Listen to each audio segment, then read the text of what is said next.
Welcome to All Things Policy, a daily podcast by the Takshashila Institution.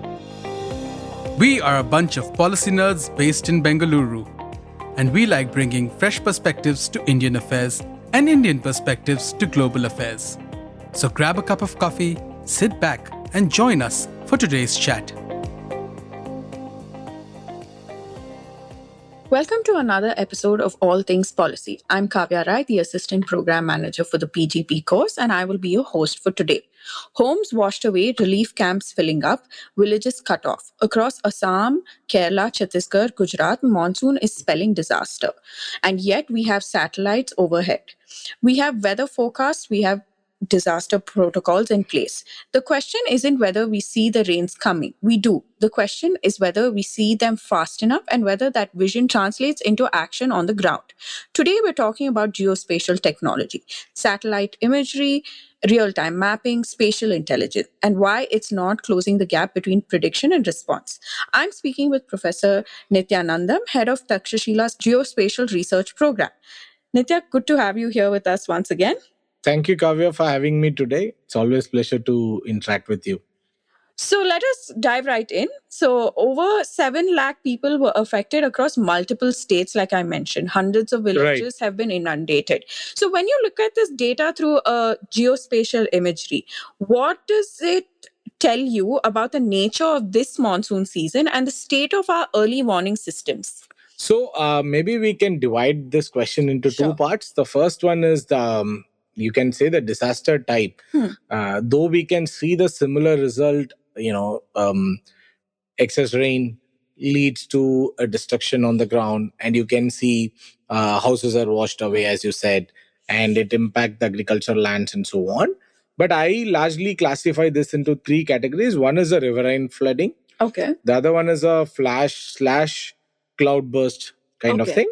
And the third one is urban or agriculture waterlogging. So because if you look at Assam, it is a typical riverine flooding. So, when there's excess of rainfall, it could be due to, cloudburst also in some parts.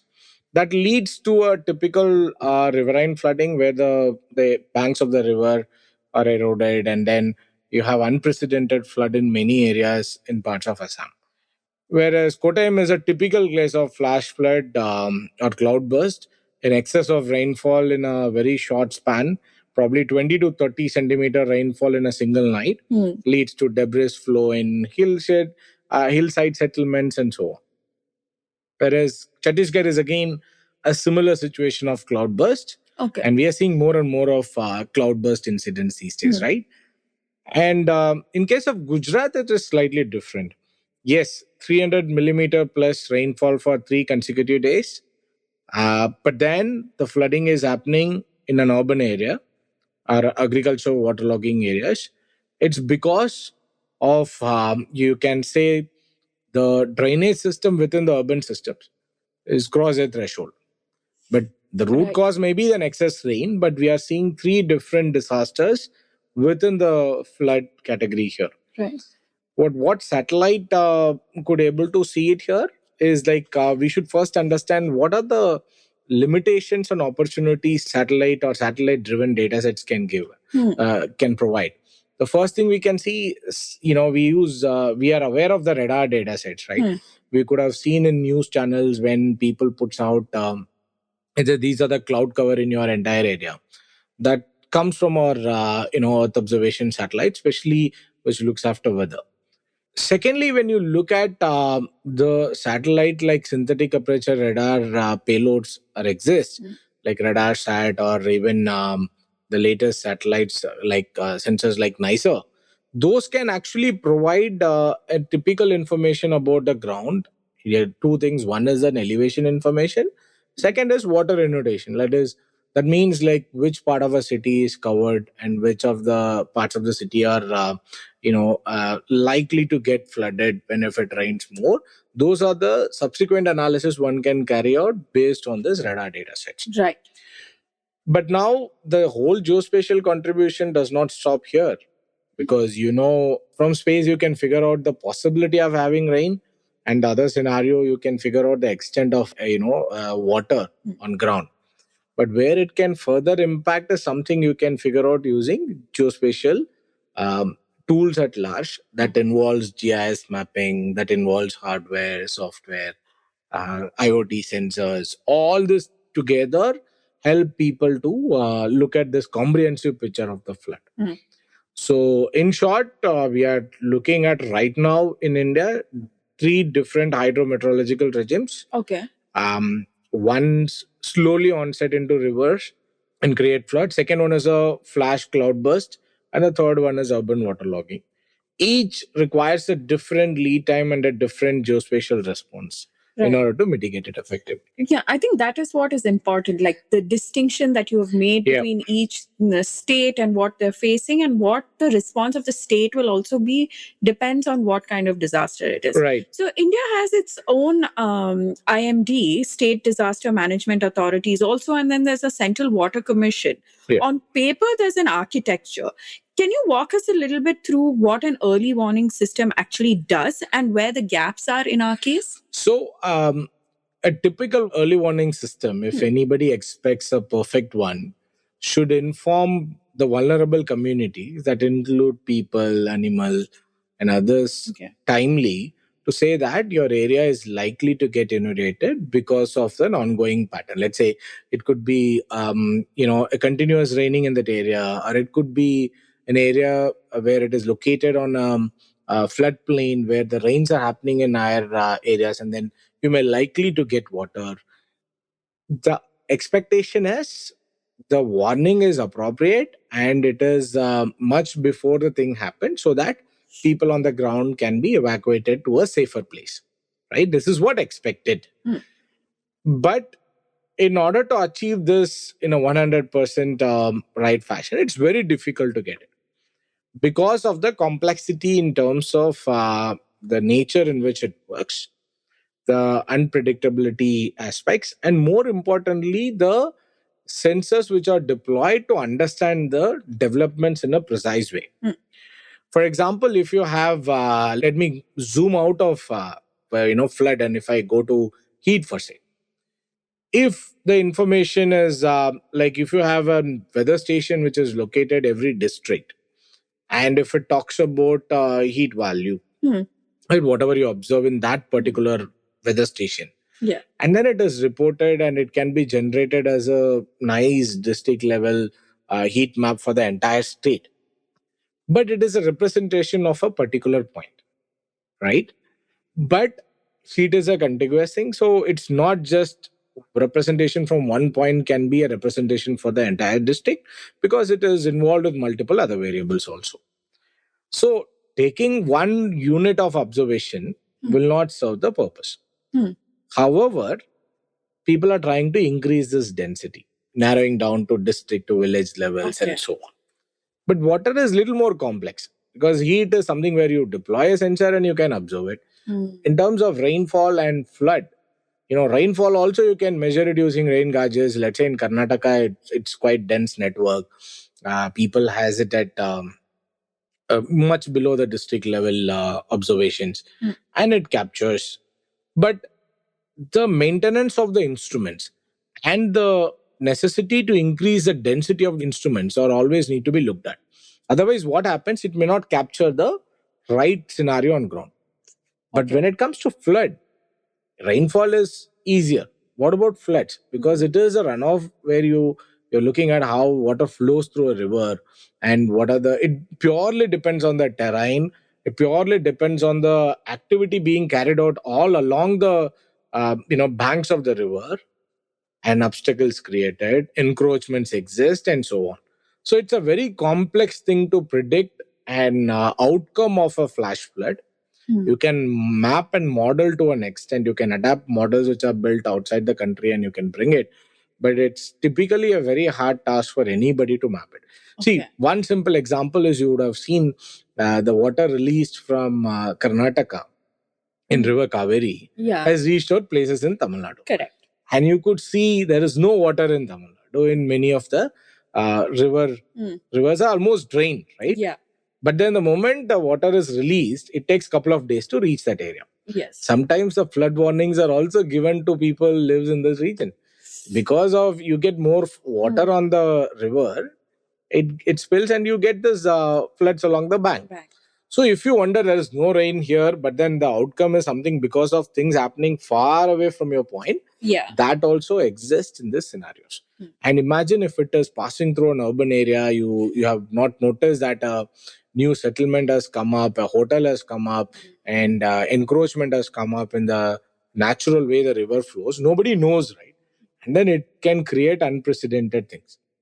And people generally look at, when you build, you can look at the impact of possible flooding for, let's say, 10 years, 15 years, 20 years, 100 years, and so on, to expect that this scenario can change and impact can be bigger. And accordingly, the site selection for new constructions can be chosen. But it's a very complex task. Going to your question on what IMD and others are doing, the things have improved much better in last few years. You can say since 2025, panchayat level GIS decision support systems based on radar data sets for every 10 to 15 minutes were also, inbuilt by IMD's Bharat forecasting systems. And there is a special mission like Mission Monsoon, where dedicated funding were given in previous budget. 24 hours heavy rainfall detection probability, which were like, in simple terms, until 2014, our chances of predicting heavy rainfall before 24 hours was only 50%. Okay. Which has now moved to 85%. Right? So in one way, I can say India's strength is on predicting, you know, near weather forecasting. It's not like it's called short-term weather forecasting, in which we are good at it. Okay. Long-term weather forecasting is like a little tricky one, and then the constant research and things are evolving over there. So you also took a name of Central Water Commission. They do have hydrological stations, forecasting stations across river basins, but it is very complex. That network is still needed. Let's say they have around 1,500 plus hydrological stations. But looking at the problem, looking at the scale, looking at the challenges and developments we have, that number still needs to be increased. ISRO has a platform where you can see the possible inundated areas and so on. But I think there is a gap in which we display this information, presuming that bureaucrats or policymakers can look at it. But how it translates to individual is still a question. So if you are in a flood zone, then how do I get an alert is a question. There are many efforts are taken to reach out to you directly by SMS or any other means. But then these are happening in a isolated, fragmented way. The efforts need to be at a very big scale where every citizen automatically gets triggered when there is a possible impact on this. For which we need to have a better understanding, something like 3D digital twin, where we get to know well about our terrain, have very good information about the quantum of rainfall and its spatial distribution and so on. Right. Then only we can able to map this. Okay. So I want to touch briefly on the geospatial technology aspect of this. So there's satellite imagery, there's remote sensing, there's GIS mapping. So what can these geospatial systems do that traditional meteorological forecastings can't?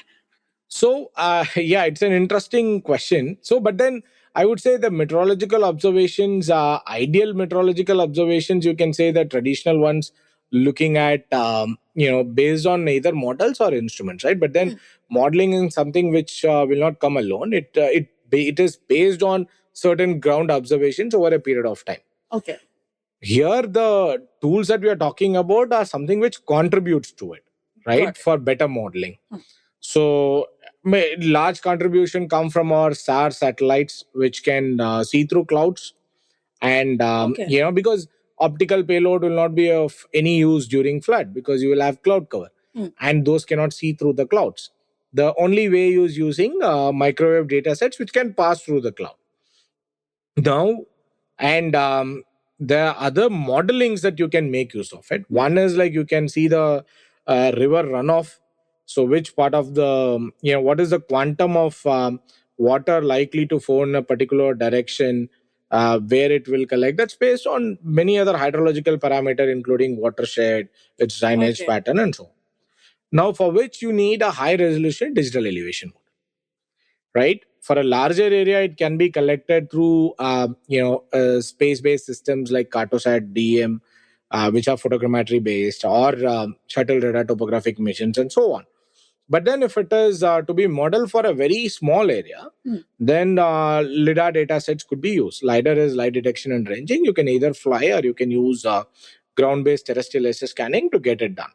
That gives you a precise flow of water, pattern, and drainage mappings, because once you know the elevation and once you know the water spatial distribution of rainfall, then you can map this better. But other geospatial tools are also playing a big role. Let's say the easier geospatial softwares. You can say, I'm not getting into complex software. I wanted to map at large scale at a city. Um, you can go for ArcGIS, you can go for QGIS, you can go for other software which can help you to get flood hazard zoning, flood risk mapping, population exposure. When you have population information as different layer, infrastructure as different layer, and shelters for planning, whether the shelter we are planning is a safe or not. All those are evacuation optimization of routes. All this can be figured out using the GIS software. Okay. But there are hydrological and hydraulic modeling which can tell about the characteristics of a rainfall runoff, and also the how this water flows through rivers and in floodplains. But those are complex models. You don't have many, but they're built for different parts of the world, and it can be adapted to India given the data sets are provided. Okay. Now, not just that, the weather and rainfall monitoring, geospatial data plays a crucial role, not just by space-based observation, ground-based observations, getting sensors which can be deployed at specific places, and of course, more importantly, drones, right? UAVs or drones that can assess damage, missing person, search or relief planning, many things it can do. So, in short, today you would have noticed something very interesting. Mapping flood prone areas or water inundated areas is a complex task. You will not find it easily. One important thing I would like to mention here is a cloud computing platform today we have, right? Google Earth Engine or Microsoft Planetary Computer or Sentinel Hub for say. These are the platform people simply go and with very minimum use, and they can able to map the flood extent easily. And even for that you require a bit of coding, and that became more simple because of the AI and machine learning developments that we have, right? And you can get those codes and then you can drop in there and it can calculate it easily. Right. So these are the developments we have today. And earlier it is very hard to figure out where is a road, how far the road is from the river, and what are the settlements. But then today you can go to OpenStreetMap and let's say GIS Atlas to figure out what are the vulnerable zones along the river, and you can make a decision. But then if you really wanted to avoid any false alarm, or if you wanted to be 100% sure that area will get impacted, that's a critical decision a policymaker needs to take. Right, absolutely. So, just like you mentioned a few minutes ago, that each of these states that we've been talking about are facing a very different kind of issue when it comes to if it is riverine or it's cloudburst like, and in Kerala also. So, these aren't the same disasters. So, how does a geospatial approach handle this heterogeneity? So it's basically same geospatial backbone, right? Different sensors, different model or layers on top of each of the assessments are required, because it's a different subversion of it. The nature of it is different. The impact of each of those are different. So let's say the river in Assam flood. Whenever people think about floods in Assam, these days the presumption is like it comes from the Greater Yarlung Sangpo, and then the rainfall accumulated, from its previous watershed, and it subsequently connected to the Brahmaputra and Indian side. But in this case, it is coming from a different part. It due to a cloudburst. Some people say it happens due to a cloudburst in the Meghalaya and other parts, and then which can lead to more rapid and unprecedented flood within Assam. Now, this requires, when I look at this requires a discharge hydrograph, a SAR derived inundation simulation, to figure out, where the water spread exists, and what is the scenario day by day, given the extent, given the depth of the stagnant water, and so on. Whereas in terms of the other places like Kerala, it's a flash or cloud burst, right? So it is more of the digital elevation model is going to tell me what are the possible areas that get affected. It's like slope saturation mapping. Real time water level data is very crucial because it's here we don't have days, we have hours. So typically, the reaction time is in terms of hours. One needs to take account on if an impact happens in an upstream, what are the possible areas in the downstream get impact. I'm not talking about an transboundary water body. I'm talking about within a state, within a short span, how this impact changes between the higher elevated and lower elevated areas. Right. Moving on to Gujarat, it's a different scenario. You can presume like every year's Mumbai flood or Chennai flood that you have. So it's basically depends on the drainage capacity and the impervious surface mapping on the low lying areas. Because if the drainage pipes are designed to carry certain quantum of water, and if it get clogged, obviously there is no way to drain. Right? It's going to flood quickly. You would have seen even in Bangalore at places you would have seen a water inundated very fast, and then it collects. Some subways and some places you can see it very fast. Even for a very short span of rain, you can see a water accumulation there. So those things are tricky things that uh, requires the digital elevation of that area and the drainage capacity of each of the storm drains and so on. Right. Okay. This requires a bit more planning, and it happens to any city, not just Gujarat. It happens cities in Gujarat. It can happen to any other city in India because of the way more and more we are obstructing the water bodies and then constructing many impervious surfaces where does not allow water to percolate naturally. This kind of challenges are quite inevitable. Right, right. So, let now even if a geospatial tech can give us like the picture of where a flood will happen, that information to reach district authorities, local governments, community leaders, and ultimately families who need to evacuate. That's how the system should work. But can you shed a little light of how it is functioning right now, and where is it sort of breaking down? So there's certain pipelines exist. Let's say um, Central Water Commission slash NRSC pushes flood layers to Bhuvan and NDM. So it is given to Bhuvan platform. But then how many of us go there and see it during the time of disaster? Right? It may be a useful tool for a disaster management authority, but do they have enough of capacity to, make decision out of it? That still remains a question. So, lot of our geospatial analysis or outcomes are dropped to some platform, but then taking down to the last mile is a challenge. Right? That is what maybe a unified portal. I think we are moving towards it, like a common portal where since 2004, government is trying to have IMD, CWC. I would say even bring more government platforms together and provide data at one go. So that helps and provide API to these data sets. Let the commercial companies, let the startups can bring more innovative solutions out of it. Let researchers, play with the data, create new algorithms for better understanding the scenarios. All this can be done if you offer all in one platform in an open format. The ecosystem is there, but the data sets are not yet in that format. What it also requires is a distribution via SMS, TV, radio, sirens, because sirens also plays a crucial role. If you don't have power, then the sirens are the only way, right? But imagine a situation like Assam flood. You will not able to reach many places. A lot of places are the roads are broken, and then those are remote and those are isolated. Right. Then the typical solution may not work. So we need to find out many innovative ways. So let's say IIT Mondays, one of an example I would like to flag is their example of managing the situation is they use WhatsApp alert for specific locations. It's like using location based services.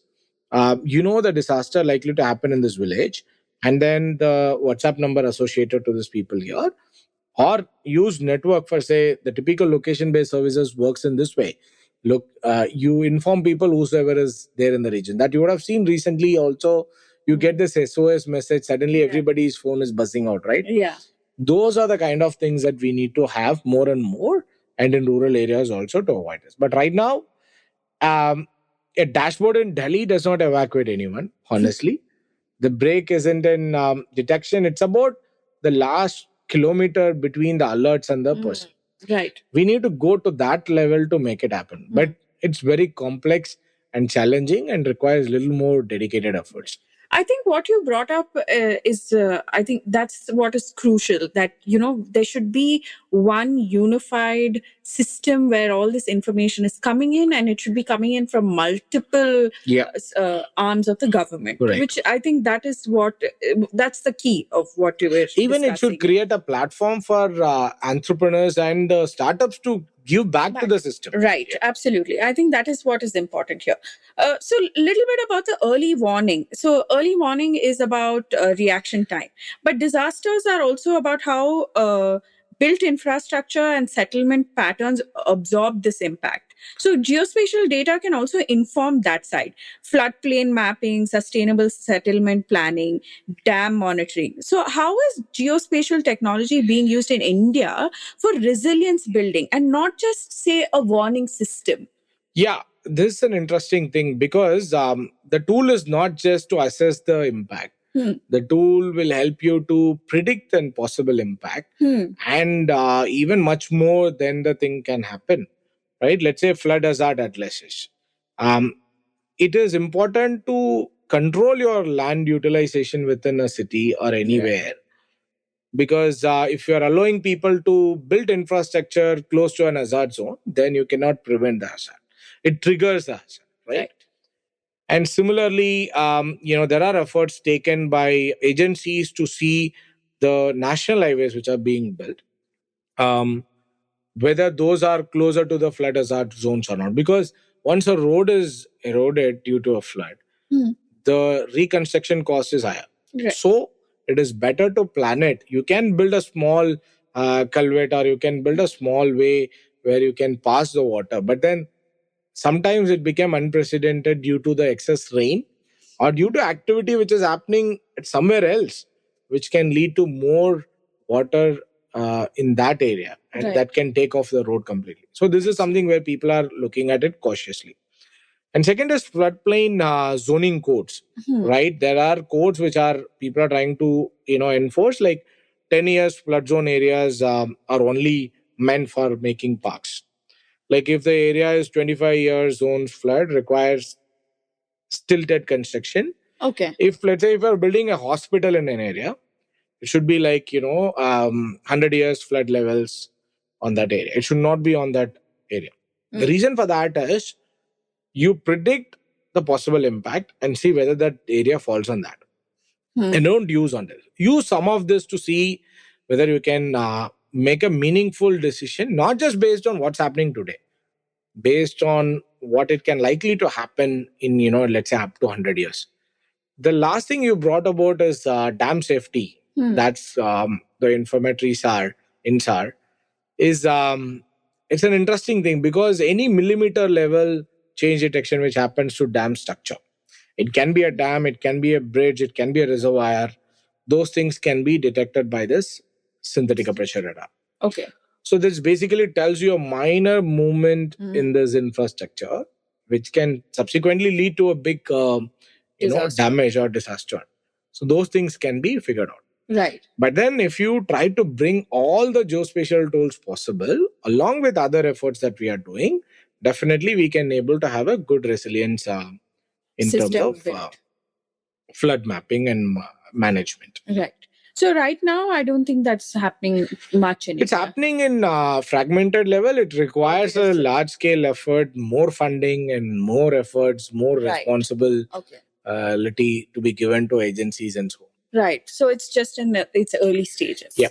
So this brings me to my last question. And you've outlined for India how it is in India. So I just want to look at, say, other countries like Japan, Bangladesh, say Netherlands, and Singapore have built these structures for to deal with these kinds of disasters. So, what from their approach do you think India could actually adopt?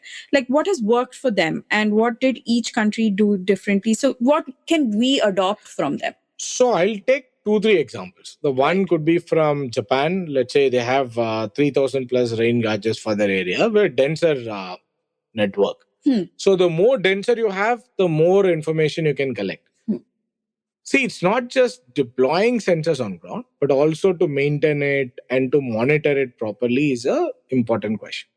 And to make use of the data. Second is about establishing 3D digital twin, where you can able to visualize flood areas and combining it with real-time satellite data sets. Even you can make use of social media data sets. I remember in terms of Chennai floods, the social media data, especially Twitter data played a crucial, that time Twitter data played a crucial role in identifying people who are, who got stuck in remote areas where the houses are surrounded by, flood water and so on. So those information were crucial. So you need to look for all possible inputs and innovative solutions to mitigate this. It cannot be left completely to government also. Require a lot of community participation, bringing community together. Whereas Bangladesh is a good example. What happens with their, Teesta floodplains? Right. They now can able to, they say like they can able to map at least 85% field accuracy. This is based out of literature published. But then, where they brought community together. So they, they may not be better equipped than us in terms of the available resources like the dedicated satellites and so on. But then they use digital elevation model, land use, and rainfall data, and the early warning has been improved. So, and the impact on people is also minimized. But we never know in future. Bangladesh working with China can bring it much more accurate. I think there are collaborations are in place too, on the similar lines.